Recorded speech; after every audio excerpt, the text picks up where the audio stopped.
Yeah, I've So, heard yes of sir. him. From Bislig yata. Yes sir. And he is a Mandawi-based architect na. Mm. So, snowball mo gud among sampling sir. So, kung sa first na mo nga respondent na siya ma-mention nga employee ba ron or significant or key Mm. person mo na mo dolan. So, that's why we Okay. connected with you sir. Okay, I was wondering how did you find me? Yes sir. So, But you already interviewed also the vice mayor. yes sir. Yes, sir. Yesterday sir. Um, ang first na to nga kuan sa interview sir is as a former employee of Pickup if pwede ba? Yeah. Yes sir. Yeah, I'm a former employee of Pickup. I joined Pickup in 1979 as a quality control engineer Yes, sir. of the plywood plant. In 1980, I transferred to the materials division as a materials planner. Yes, sir. And then from there, I was assigned in Davao City as on the purchasing department. And before I retired, that was 17 years after, I was the department head of the disposal. I am a native of Bislig. I grew up here. I have seen Pickup during my early years, and I'm quite familiar with the company Yes, sir. since I joined. Since that time I was studying in high school at Lasal, Yes, sir. John Bosco. So I have seen the rise and fall of Pickup. I retired when Pickup has declared bankruptcy, and everybody has to leave. So that was around 1998 when I tendered my voluntary resignation with pay, of course. Can you share how you first became part of Pickup and what role? Yes, and I mentioned naman eh. How would you describe the culture and community life within Pickup during its peak years? Uh, Mangago is like a melting pot. Mostly of the people working here are not from Bislig. Yes, sir. Uh, it's mixed from all over the Philippines because at that time Pickup was the largest paper mill, integrated pulp and paper mill and plywood plant in the whole of Asia, and we have like almost 16,000 employees. So the natives usually don't work with Pickup. They own the lands, but they don't like to work because their main livelihood is farming in Bislig City. So all those technical people coming in are from the Visayas, Manila, who are engineers or skilled workers. The natives, their education is not that much, and they were not very exposed. So they were just on the sidelines Yes, sir. doing farming. That includes my father. My father did not join Pickup, and the those natives who work there are just laborers, mostly of them. So the climate here it's really very exciting because you have different people speaking different languages, and at that time Bislig was still a town with a meager budget of 38 million to run the city, compared to now that we have 1.3 billion, to uh, as our national tax allotment. Pickup was the economic engine of the city. Yes, sir.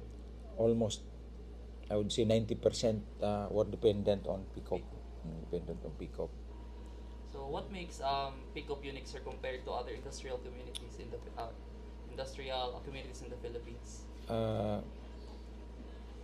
Pickup is a wood-based, actually it's a wood-based industry, and it was originally owned by the Sorianos, who established that company here. And it started as a Bislig Bay BBLC, Bislig Lumber Incorporated. and it was purely on exporting of logs. And I know, I mean, there was no paper making at that time. They were making uh, lumber, raw logs are being sold to other nations.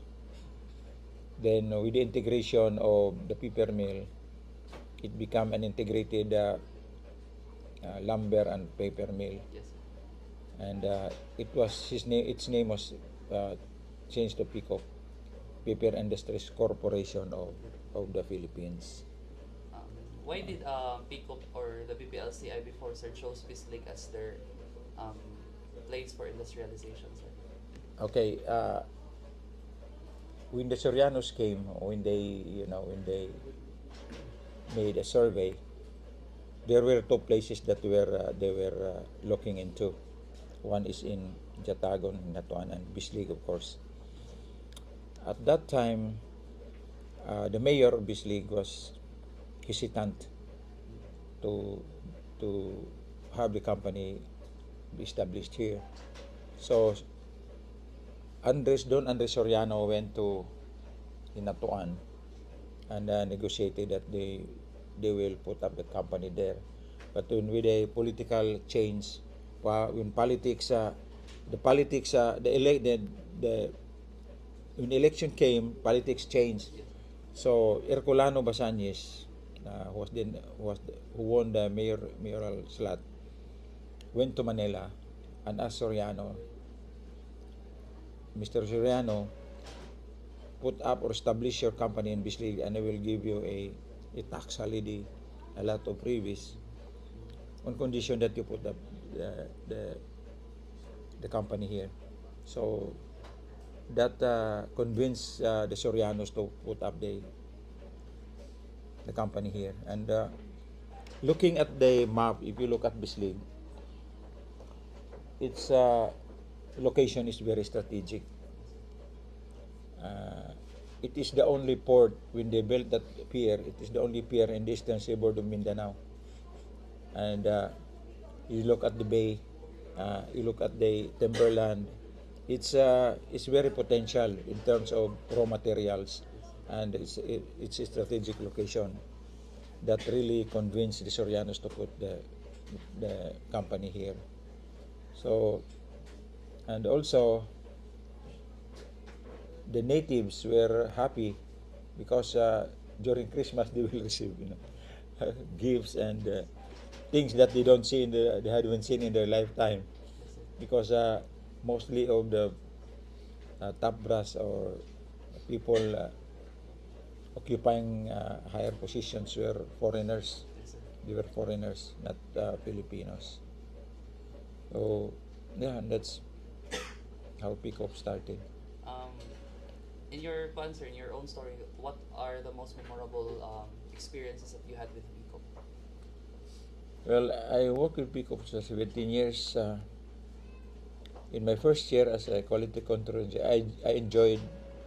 Well, by the way, I graduated at San Jose Recoletos, Yes, sir. Cebu. Yeah. And mostly of my companion there are from CIT also. Now, the most memorable time there was when I first joined the company, and I was already receiving the money of my own, because before I was too dependent on my parents. Of course, when you receive your first salary, you will be very happy, Christmas time, you receive the bonus, but then with the improvement, with the progress of the place as a whole, uh, it was very memorable, because from a little sleepy town, it boomed into, it's like a city. Every 15 days during when people go to the paymaster to get their salary, it's like always a fiesta. You see a lot of lechon in uh, in post one, and I learned that there was about 80 million pesos revolving around Bislig during that time, per quincena, per 15 days. So the progress was really, it was, you can see the progress and the living conditions, and a lot of Bisliganons graduated, and because of Pickup, they earned their living, and they sustained their education and daily maintenance because of the company. And the company was very generous. It was a very generous company. You don't see delays in giving the salaries. You receive your salary on time, and it was a good. It was a so it was a good time for us during the peak days of Pickup, and the owners were very. It was a very liquid company at that time because the owners, they own San Miguel at that time. Yes, sir. They own a lot of companies, and people were happy that these people, the Sorianos, came and improved the life of the people of Bislig.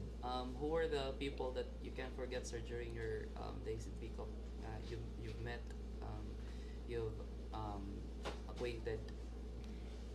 You mean people who are Yes, sir. significant people? Yes, sir. Well, of course, we have our consultants, we have our managers, and we have a lot of consultants from outside the Philippines who are in Pickup. Government, higher ranking government officials. And we have also people from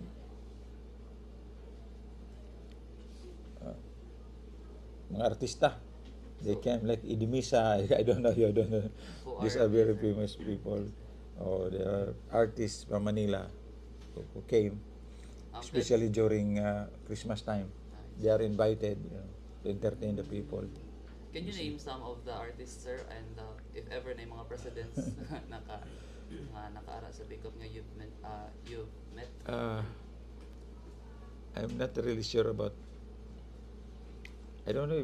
I'm not really sure if Marcos was once came here. Um, I'm not really sure of this because at that time I was still studying. I was still in high school. So I- let's go to the admin building, sir, since we will be covering a lot of stories na nahitabo sa admin building. So what unsay imuhang feelings, sir, before when you first step sa building? Unsay imuhang na feel, unsay Oh, imuhang nabati? yeah. The admin building was, I would say, is comparable to those buildings now in Manila. It's a well-built building, well-designed, and it was a very good structure, structural integrity. And I even heard that the building has a bearing on the footing that when there's an earthquake, it just roll. It goes with the shaking of the ground. And you can see that the building was really well built, Yes, sir. and of course it houses all the top brass people from the chief executive officer down to department heads. Can you still remember, sir, on the uses of the first floor, the second floor, and the third floor? If I remember right, the first floor is occupied by the accounting office. When you enter the main entrance, the right side is occupied by budget. The accounting office, Yes, sir. and on the left side was occupied by the EDP, the Electronic Data Processing Department. Second floor, I think there's the budget office there, and on the third floor were offices of officers like the vice president, the executive vice president. Yes, sir. They occupy the last floor, and I think there was a helipad there also. There's a helipad. Yeah. on top of the building. So, And there is an underground there, the a basement, basement. sir. Yeah, there's a basement there. So it was used for, ano, sir, There are offices. I think it's the one where they store the files, and there was a canteen on the basement also, as far as I can remember. yes, sir. If you could describe Pickup in one word or the admin building, sir, or a feeling, what would it be? Let's put it one by one. Yes, sir. Uh, you see the admin building, it's magnificent. It's a magnificent building. And I'm heartbroken when I learned it was being ransacked Yes, sir. by looters. And right now, if you go inside an admin building, these people are starting to destroy the walls and the Flooring. floors. Yeah. That's why the city government, the mayor has to assign somebody there to watch the building. Because our plan actually for that building is to, as a a monument. I would say it will be a monument that would remind us of Peacock. Yes, sir. And we intend initially to convert that into either a museum or a hotel, whatever is is fit for that building. But I know if you make it as an hotel, it will be a very good hotel. Yes, sir. A museum also would be good for that. Now, Yes, sir. with the destruction of all the buildings there,